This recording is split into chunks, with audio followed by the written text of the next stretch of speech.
C'est un sacré coup de froid qui s'est abattu sur le Real Madrid et la possible venue de Kylian Mbappé. Restez branchés, on vous explique tout ça dans un instant. Foot.fr, fournisseur officiel de football. Bonjour à toutes et à tous et bienvenue dans ce nouveau JT Foot Mercato. Alors que l'intérêt du Real Madrid pour Mbappé refait surface depuis plusieurs jours, sa venue au sein de la Casablanca ne serait pas du goût de tout le monde. Si on en croit les informations de Defensa Central, Karim Benzema ne serait pas favorable à l'arrivée de la star du PSG, visiblement encore irrité par son transfert avorté à Madrid l'été dernier, alors que Mbappé lui avait pourtant assuré qu'il le rejoindrait. Benzema aurait pris ses distances avec le joueur parisien. Defensa Central précise que Florentino Pérez n'aurait pas été directement informé par Benzema en personne, mais qu'il aurait compris ainsi. Le Paris Saint-Germain est déjà pied au plancher pour se renforcer cet été, alors que le mercato n'a pas encore ouvert ses portes. Hier, on vous présentait les joueurs annoncés sur le départ, mais le club francilien multiplie aussi les pistes dans le sens des arrivées. C'est une vraie révolution qui semble se mettre en place. On vous en parlait hier soir en exclusivité sur Foot Mercato. Paris accélère pour Lucas Hernandez. Alors qu'il était en négociation avancée avec le Bayern pour prolonger, les discussions se sont stoppées net. La faute au Paris Saint-Germain qui a exposé son projet aux Français. Justement, ce dernier s'est montré très réceptif et très intéressé, à tel point qu'on apprend dans l'équipe ce jeudi qu'un accord de principe aurait été trouvé entre le joueur et le PSG. Tout s'est donc passé très rapidement, mais pas autant que pour Manuel Ugarte. En effet, selon Record, le club parisien aurait jeté son dévolu sur ce jeune milieu de terrain du Sporting.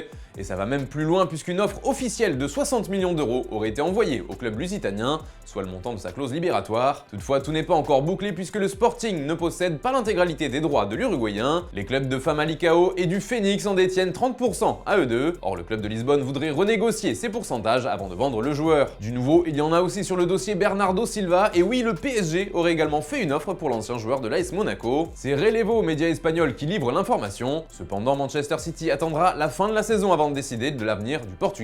D'ailleurs, le journal ibérique ajoute que Randal Kolo Muani est toujours une cible du board parisien pour se renforcer en attaque. Côté prolongation, Paris aurait fait une proposition à Sergio Ramos, mais pas sûr qu'elle soit du goût du défenseur, puisque le PSG ne lui offrirait qu'une année supplémentaire, avec un salaire divisé par deux. Du changement à Paris, il va aussi y en avoir sur le banc. De nombreux noms ont été évoqués ces dernières semaines, de Julian Nagelsmann en passant par Thiago Motta ou encore Marcelo Gallardo. Mais un nouveau prétendant a fait son apparition, c'est Abel Ferreira, lui qui entraîne actuellement Palmeiras au Brésil. Luis Campos serait très fan de son travail et de son profil selon l'équipe, mais son manque d'expérience pourrait jouer en sa défaveur vu la concurrence. Et justement, en parlant de concurrence, celle du Special One semble de plus en plus concrète. Le technicien portugais attendrait une offre du club français pour dire oui, et dans le même temps, d'après la Gazzetta dello Sport, l'AS Roma ne devrait pas le retenir.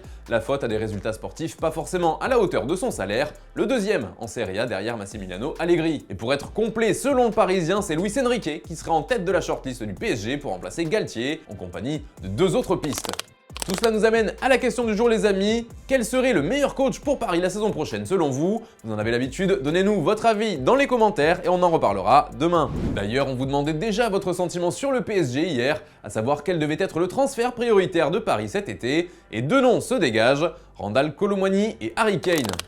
Deux gros clubs anglais se jettent sur un international français et il s'agit de Jules Koundé. Et oui, un an après seulement son arrivée en Catalogne, l'ancien bordelais est prêt à faire ses bagages, lassé de jouer au poste de latéral droit. Le Barça compte sur lui a priori, mais pourrait s'y retrouver vu que les finances du club ne sont pas au mieux. Selon Sport, deux grosses écuries anglaises se sont déjà positionnées, Chelsea et Manchester United. Les Red Devils auront besoin de se renforcer au poste de défenseur avec le départ de Phil Jones et celui probable de Harry Maguire. En revanche, chez Chelsea, c'est déjà l'embouteillage en défense, mais après les folies du dernier mercato, on se dit que les Blues sont vraiment imprévisibles.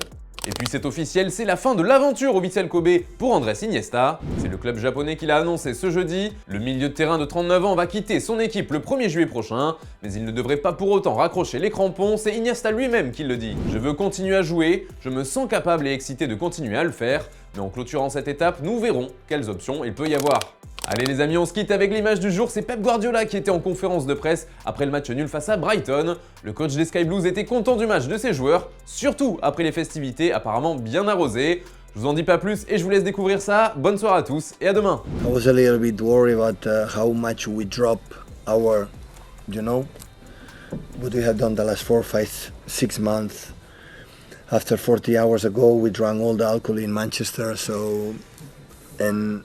and the way they play was outstanding against that team. Who you play in that way is so difficult. So they have an incredible team.